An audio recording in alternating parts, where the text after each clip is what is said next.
Welcome, friends. Today, I'll discuss 3 valuable lessons for business owners from the book, The 4-Hour Workweek by Tim Ferriss. Now, if you missed part 1 in this series where I cover 3 other valuable nuggets, check it out here.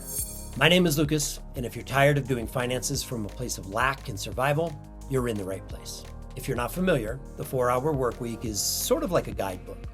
It shows you how to escape the 9-to-5 and create the life of your dreams.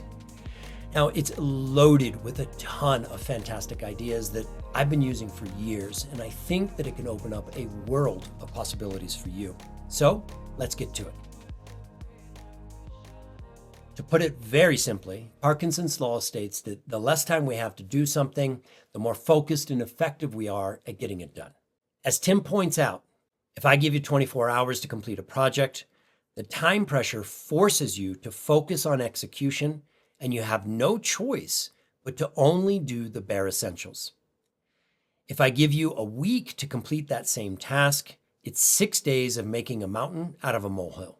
The less time we have to complete a task, the more productive we are and the faster it gets done.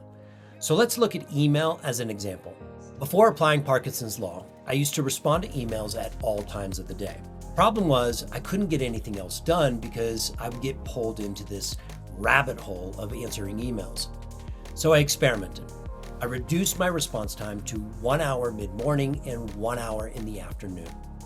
After a couple of weeks of this, I got so effective that I reduced my email time down to 30 minutes per day. Now my email box is no longer a source of stress, and I'm able to focus on more important things. If you'd like to be more effective and have more time in your day for other things that are more important to you, set time limits for each one of your tasks. And if you'd like to learn more about Parkinson's law, check out chapter 5 of the book. When you shorten the amount of time you have for a task, you'll be able to get more done. But if you'd like to be even more effective, batch similar tasks together and shorten the amount of time you have to complete them. For example, dedicating 1 hour a day for emails, 30 minutes a day for invoices and contracts, and maybe 4 hours a week for Zoom calls. By batching your tasks, you'll spend less time on each one and complete more of them in less time. Let me say that again. By batching your tasks, you'll spend less time on each task and complete more of them in less time. And once you get into a rhythm, chances are pretty high that you'll be even more effective. I started with batching my emails to 1 hour a day and ended up at 30 minutes. Sometimes I even skip a day or two because that's all I need. That's how effective I can be in that short period of time. Take a look at your daily and weekly tasks and figure out which of them can be grouped together. In my opinion, one of the best things about being a business owner is that we get to choose how to spend our time and energy. And that's where Tim's suggestion of setting the rules in your favor comes into play. While the world may subscribe to the typical 9-to-5, there's no rule saying that you have to do the same. If you don't want to work on Mondays, don't. If you want to conduct all business between 4 and 7 p.m., do it. And if you want to answer emails at 4 a.m. because you know no one is going to respond immediately, have at it. As Tim points out, 99% of what we do is not life or death and does not need to be handled immediately. So I tested this out. When I reduced my email time down to 30 minutes a day, no one cared or even noticed. It's your business in your life, so set the rules in your favor. Teach people over time how you like to work, and they will adjust. Occasionally, I'll have a client text me important job-related info, but I can't keep track of that, so I invite them to email me the info. And because I don't like getting stuck on long phone calls, I don't pick up the phone. I listen to the voicemail and then I respond to that voicemail via email.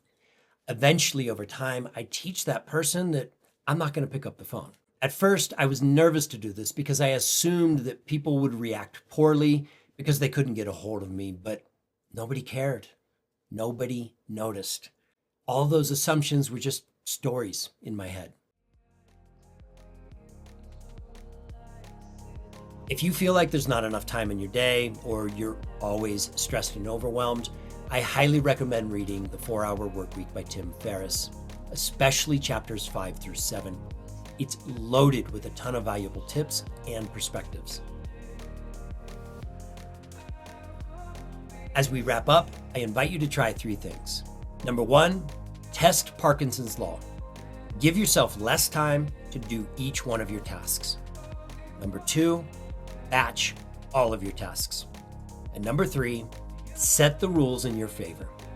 Teach people how you do life and business, and they will adjust. And there you have it. 3 more valuable lessons from the book, The 4-Hour Workweek, that all business owners can use to improve their finances and their life. Now, if you missed episode 1 of this little mini series, check it out here. In that video, we talk about single tasking and letting go of multitasking. We talk about my personal favorite, which is the low information diet. And of course, the 80-20 rule, known as Pareto's principle. All of these will have you doing less work and producing more results. If you know anyone that can benefit from this video, please share the love. Thank you for your time and energy. I'll see you in the next one.